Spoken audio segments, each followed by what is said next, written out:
হাত নামান। সম্মানিত ভাই, এই জন্য যারা মুনাফিক তারাও প্রকৃত পক্ষে কাফেরদের অনুসারী। কার অনুসারী? মক্কায় সব কাফের ছিল, মক্কায় কিন্তু মুনাফিক ছিল না। মুনাফিক ছিল না, মুনাফিক তৈরি হয়েছে কোথায় গিয়ে?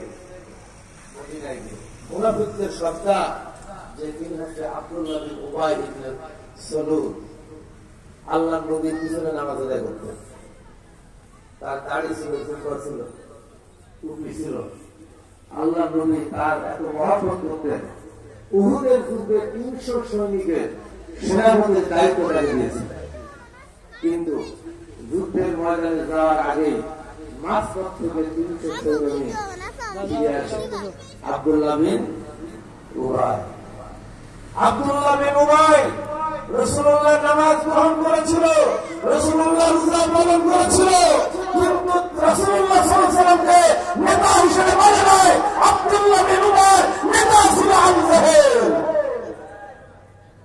এজন্য সে কোথায় যাবে? বলেন কোথায় যাবে? সূরা তাওবার ৮০ নম্বর আয়াত থেকে পড়ে দেখবেন ইতিহাস।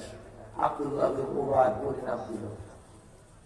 আব্দুল্লাহ বিন উবাই যখন মারা গেল, তার ছেলে আব্দুল্লাহ আল্লাহ রাসূলকে বললেন, ইয়া রাসূলুল্লাহ, আপনি আমার আব্বার জানাজা পড়াবেন। আল্লাহ নবী গেলেন, জানাজা পড়ালেন। রাসূলুল্লাহ সাল্লাল্লাহু আলাইহি ওয়াসাল্লাম তার নিজের জুব্বা খুলে দিলেন এবং নিজের মুখের লালা আব্দুল্লাহ বিন উবাইয়ের মুখে লাগিয়ে দিলেন।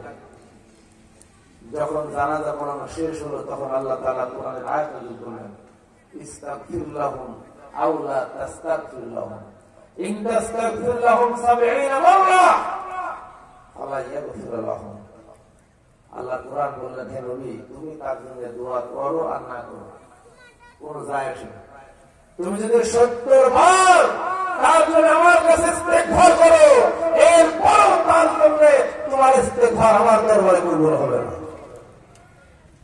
আল্লাহ রাসূল বললেন, আমি যদি জানতাম যে ৭১ বার দোয়া করলে যদি দোয়া কবুল হতো, তাহলে আমি তার জন্য ৭১ বার দোয়া করতাম। কিন্তু এখানে ৭০ বলতে শুধু সংখ্যা দিয়ে ৭০ আল্লাহ বোঝায় নাই। এর অর্থ হচ্ছে কখনোই আল্লাহ রাব্বুল আলামিন এই মুনাফিকের জন্য আল্লাহর নবীর দোয়া কবুল করবেন না। ৮৩ নম্বর আয়াতে আরো কঠিন কথা বললেন আল্লাহ। আল্লাহ রাসূল সাল্লাল্লাহু আলাইহি ওয়াসাল্লামকে আল্লাহ তাআলা ওহী নাযিল করে শুনিয়ে দিলেন, ওয়ালা তুসাল্লি আলা আহাদিন মিনহুম মাতা আবাদা ওয়ালা তাকুম আলা কবরিহি। হে নবী, এই মুনাফিকরা যখন মারা যাবে, কখনো তুমি তাদের নামাজের জানাজা আদায় করবে না, এমনকি তাদের কবরের সামনে গিয়েও তুমি দাঁড়াবে না। মুনাফিকদের প্রতি নবীর রাগ কম ছিল না বেশি ছিল? আল্লাহর রাগ কি কম ছিল না বেশি ছিল? আল্লাহ রাব্বুল আলামিন মুনাফিকদের সম্পর্কে কোরআনে বলেছেন, وَإِذَا قِيلَ لَهُمْ تَعَالَوْا إِلَى مَا أَنزَلَ اللَّهُ وَإِلَى الرَّسُولِ تَرَى أَعْيُنَهُمْ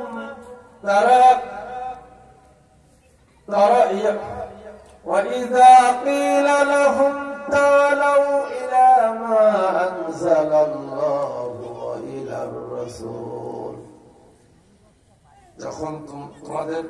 যখন তাদেরকে ডাকা হবে, যখন তাদেরকে আহ্বান করা হবে, আল্লাহ যা নাযিল করেছেন, নবীর উপরে যা নাযিল হয়েছে কোরআনের দিকে যখন তাদেরকে ডাকা হবে, তখন তোমরা দেখবে রাআইতাল মুনাফিকিনা ইয়াসুদ্দুনা আনকা সুদুদা। আল্লাহু আকবার। তখন তোমরা দেখবে মুনাফিকদেরকে, তারা এই কোরআনের বিরোধিতা করছে। কোরআনের বিরোধিতা করে যেমন কাফের, মুনাফিকরাও ঠিক তেমনি বিরোধিতা করে নাকি করে? এই বিরোধিতা কারা করে আমাদের সমাজে আছে না নাই? দেখবেন যারা টেন্ডারবাজি করে, তারা কি কোরআনের পক্ষে থাকে না বিপক্ষে থাকে? কারণ তারা মনে করে কোরআনের আইন যদি বাংলার জমিনে জারি হয়ে যায়, তাহলে টেন্ডারবাজি আর চলবে না। ঠিক না? চলবে টেন্ডারবাজি? কোরআনের আইনের বিরোধিতা করে, ইসলামের আইনের বিরোধিতা করে যারা চোর তারা, এমনকি জুতো চোরও কোরআনের আইনের বিরোধিতা করে। জুতো চোরকে বাংলাদেশ থেকে বন্ধ হয়েছে না। মাওলানা হাবিবুর রহমান বলতেন, উনি মারা গেছেন আজকে প্রায় 10 বছর। সেই 47 সাল থেকে কোরআনের ওয়াজ করি, নসিহত করি, এতদিন ওয়াজ করে অন্তত মসজিদের জুতো চুরি করা বন্ধ করতে পারলাম। এখনো কি বন্ধ হয়েছে বাংলাদেশ থেকে? জুতো চুরি হয়, ঝিনাইদহ হয়,